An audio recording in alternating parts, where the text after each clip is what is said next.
So it doesn't really matter where you are in the northern hemisphere. When it comes to this time of year and the sun starts to rise higher and higher in the sky every day, almost to the same point it was in late October, early November at this time of day. It's a very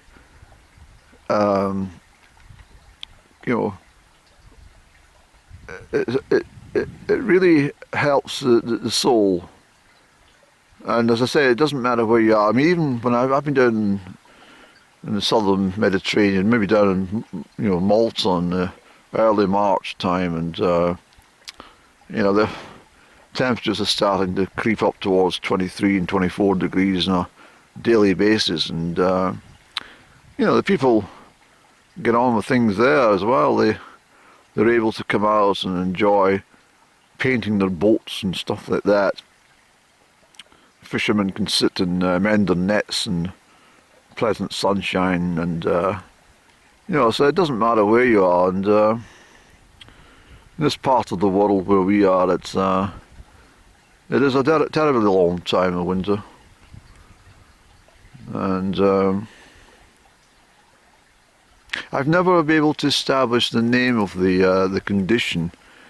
There is a medical condition similar to seasonal affective disorder, but it's a fear of winter.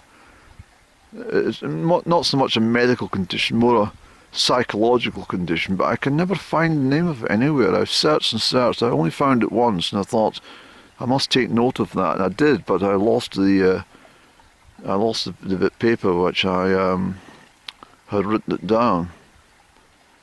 It might be somewhere, but I don't know where it is. But there is a condition which, it means your whole mind creates sort of some form of anxiety about what's to come. And this is a very primeval situation where we've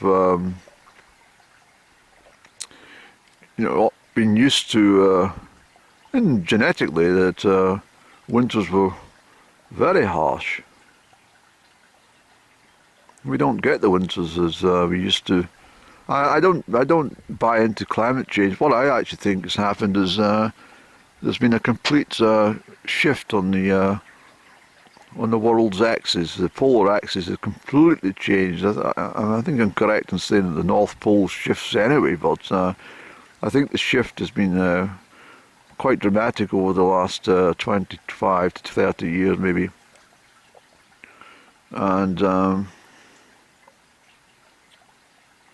so I don't think it's nothing. It's nothing to do with the weather. It's to do with the. I've noticed that the sun in the winter time in Scotland is when it does shine, it is always higher in the sky than it used to be. I'm quite sure. Quite sure. Even in December, I remember the sun hardly got above the Ochil skyline in the Strathern Valley to the south, but it seems to reach much higher now. So this persuades me that there is a shift in the global axis, you see.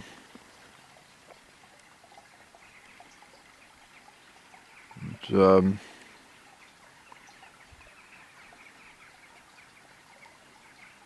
I've spent a lot of time, as you know, pondering around in burial sites, graveyards and stuff, and I just wonder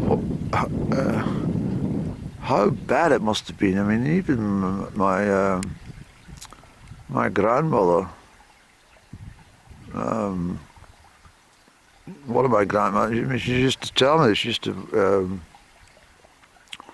travel about to, down to work, knee deep in snow, and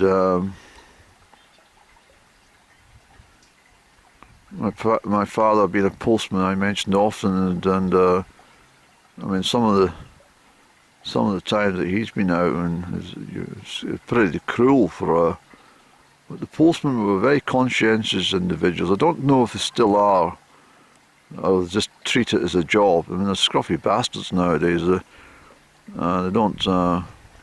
It's a bad thing to get rid of uniforms. When I was a youngster, everybody had uniforms.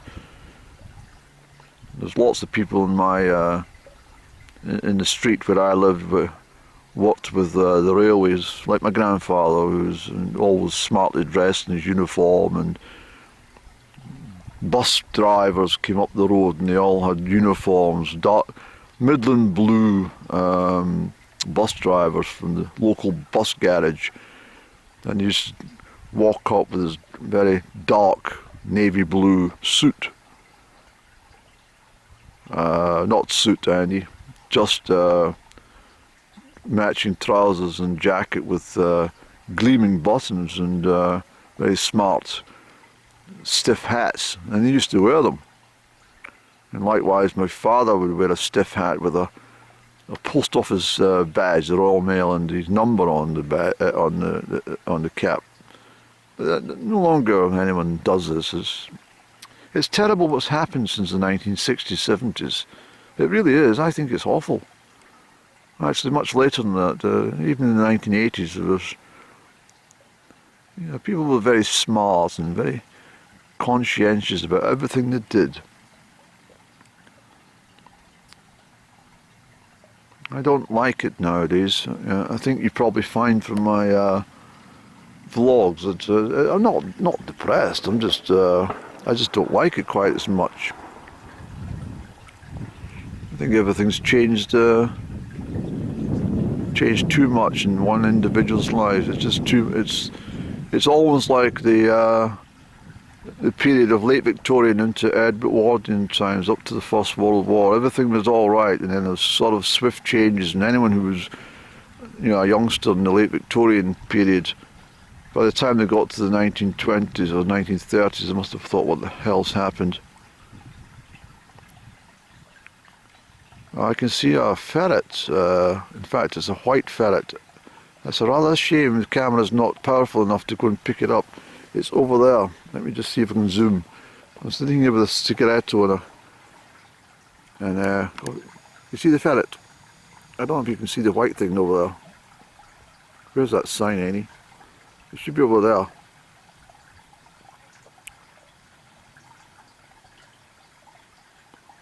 You might see it popping along the wall. Where's the wall, Annie?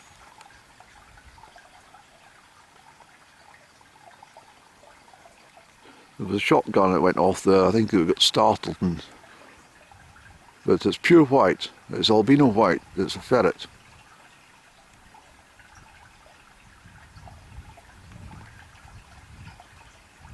Can't see it just now.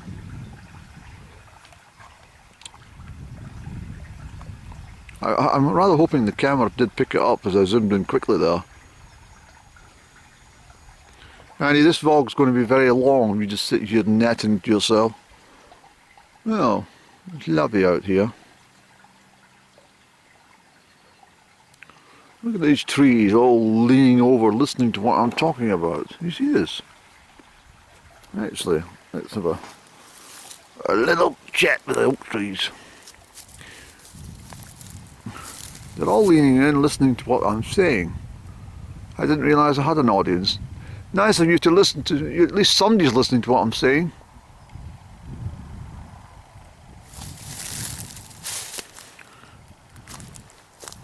Any activity on your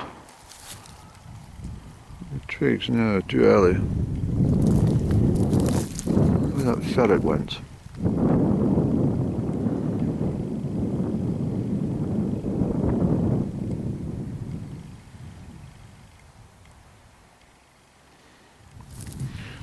There's a change already in the sky over there, isn't there?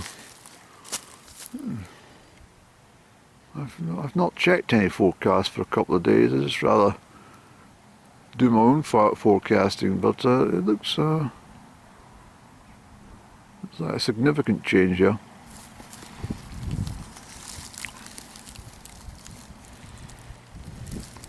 I get sad because I mean, even out here in this estate, when I was a young boy, I mean, I've told you often about Mrs. Orchardson over here.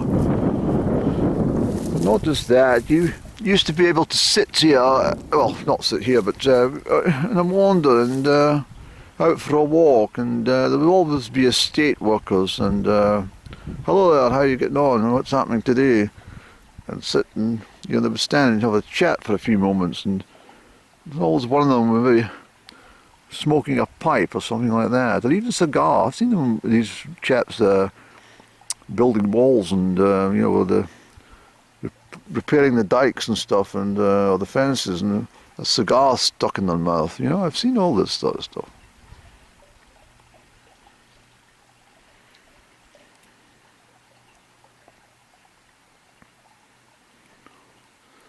Everything's too clinical now. I think what I'm going to do, actually, I've made a decision. I think I'm going to. I've told you before that I used to be a tramp in a past life, and not a tinker. No, great respect for the, you know, the travelling community. I'm not suggesting like tinkers were highly skilled individuals. But what I'm saying is, I was a wandering tramp. I don't know when it was, but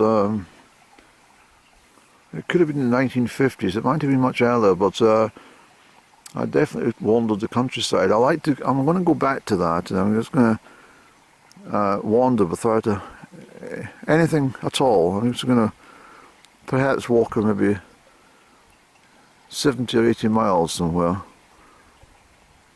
and just see how I get on. I might do this in the next few weeks, actually. I might take a chance. I don't think I could bear to sleep under a bush, but I have done it before. You know, there's a change on any, you can feel it. The full moon change. This full moon's going to... This is actually called the snow moon, this full moon. It's called the snow moon. So I'm looking at... The wind's coming from there. It's switched around to west-northwest, but this cloud is... this is snow-bearing cloud coming through. There'll be snow in the mountains somewhere. Come on, let's go back to the car. Come on, we'll go and find some geese or some ducks or something to chat to, or some sheep even. Come on, let's go up the smog lens somewhere and see if we can find anyone to chat. I've got my car parked over there, you might see it glinting in the sunshine. But let's do this. We'll pick up conversation later. So I'll keep my camera open just in case the ferret jumps out of the dike. Well, he's probably in hiding now. I mean, that's another thing you used to have. There used to have, you know, mole catchers. It was a rather skilled position to have. You catch the moles and sell the mole skins,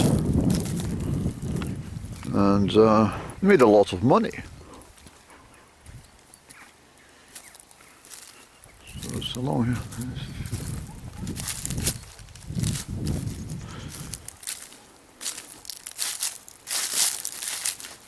No, where did it go?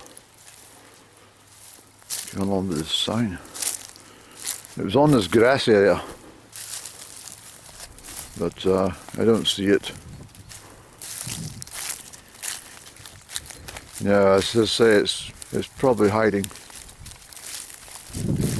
No, never mind, any. You might hear the vehicle. That's a couple of estate workers, but I think it's their ferret. I might have a chat. I think they've lost a ferret. And they're down here searching.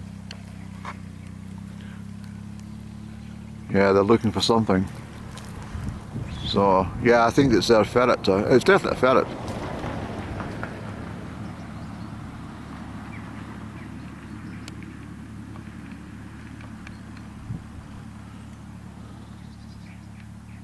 Can't get. I have to go right. There's only an access along that way to the fields, or one quite a bit back the way. I can't get through this lot.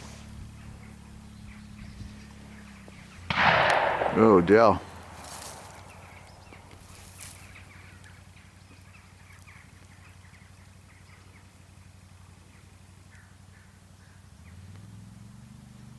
dear. They may be trying to shoot at me and I don't, they've missed again.